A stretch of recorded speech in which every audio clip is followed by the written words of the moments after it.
From KUNC and the NPR network, this is In The NoCo. I'm Erin O'Toole. Coloradans who struggle with anxiety or depression will soon have a new treatment option. Later this year, psychedelic treatment with a licensed therapist will be as legal in Colorado as prescription antidepressants. Colorado voters approved this. Starting in April, licensed healing centers can offer psychedelic therapy using psilocybin, which is the psychedelic component in some mushrooms. So we wanted to understand what psychedelic therapy looks like before it becomes more widespread later this year. Dr. Scott Shannon is the founder of the Wholeness Center in Fort Collins, which offers an array of treatments for mental health, including for anxiety and depression. He's run the clinic and offered psychedelic therapy for 8 years and treated thousands of patients. He's worked with psychedelics while following the old laws that existed until this year. People come to see me because they're stuck, and these medications help people to get unstuck. Scott and therapists who support access to psychedelics say it could change the way we treat mental health problems in Colorado. So I asked him to describe a typical psychedelic therapy session. Before anyone takes psilocybin, it starts with a basic conversation between patient and therapist. What happens is, in ways very similar to regular therapy, you're trying to develop a bond. For the psychedelic session, one of the most important things is develop trust. Where does the psilocybin come from? I mean, do patients need to bring their own mushrooms? How does that work? In the regulated model, patients will not need to bring anything because we will be purchasing state-approved, tested, regulated mushrooms that we have available to us and we can store on site. That's part of the process that the state is regulating in this new model. You come in and really what you're purchasing is therapy that includes psilocybin-containing mushrooms. Now, after I've had my initial sessions, I schedule the day of treatment, which is an all-day event because the actual session could be anywhere from 4 to 7 hours. Describe what happens during that session after the patient takes the psilocybin.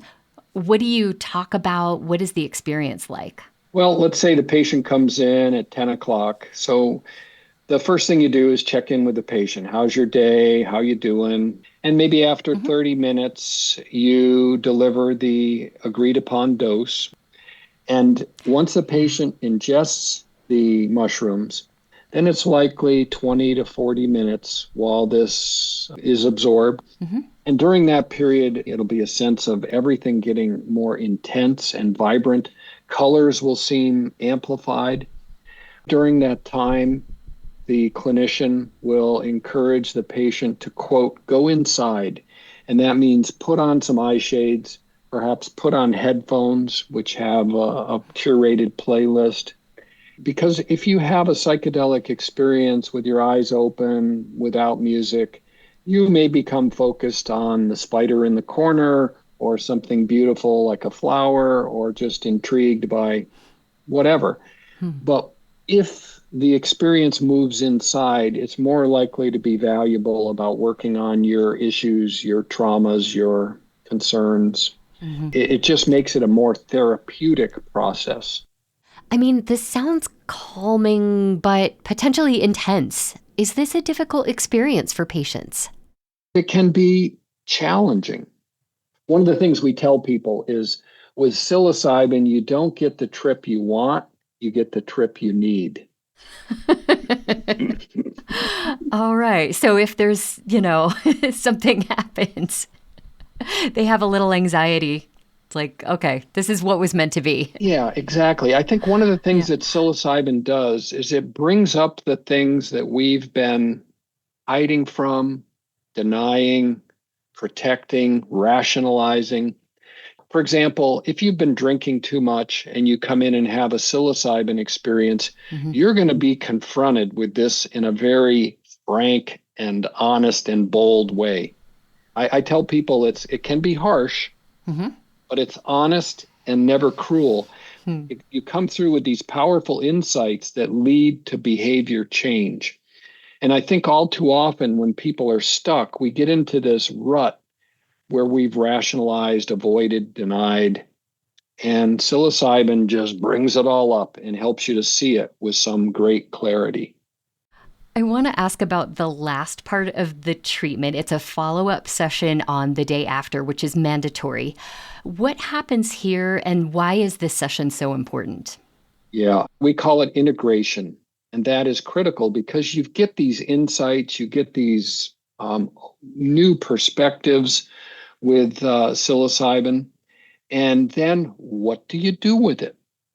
So I think the integration is about how you bring this into your life. You've had this insight that your job is not good for you, then what's next? If we don't do integration, you may slip back into the rationalization that it's kind of easier if I just keep on keeping on. With integration, we help bring it into the person's life so they change their life. Scott, is there anyone who should not undergo this type of treatment?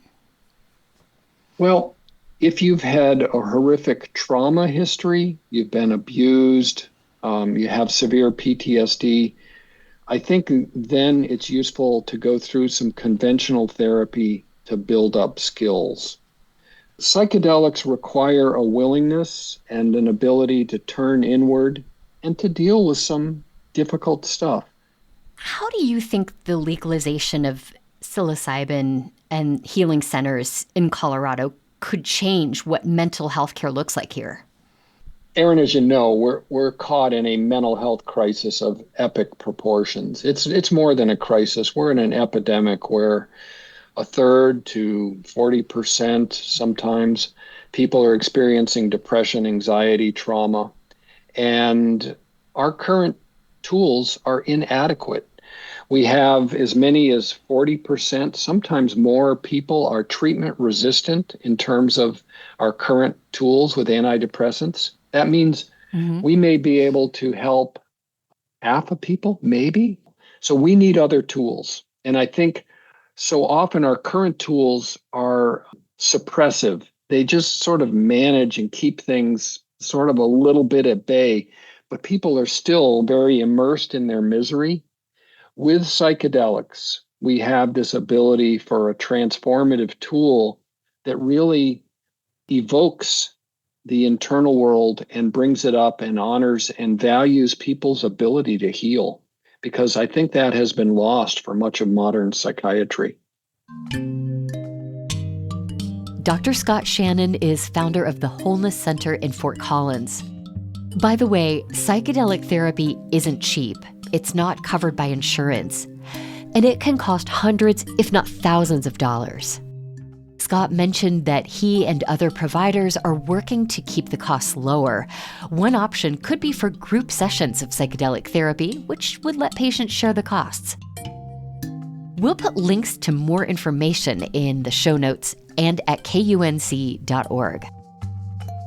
That's it for us today on In The NoCo. I'm Erin O'Toole. Thank you so much for listening.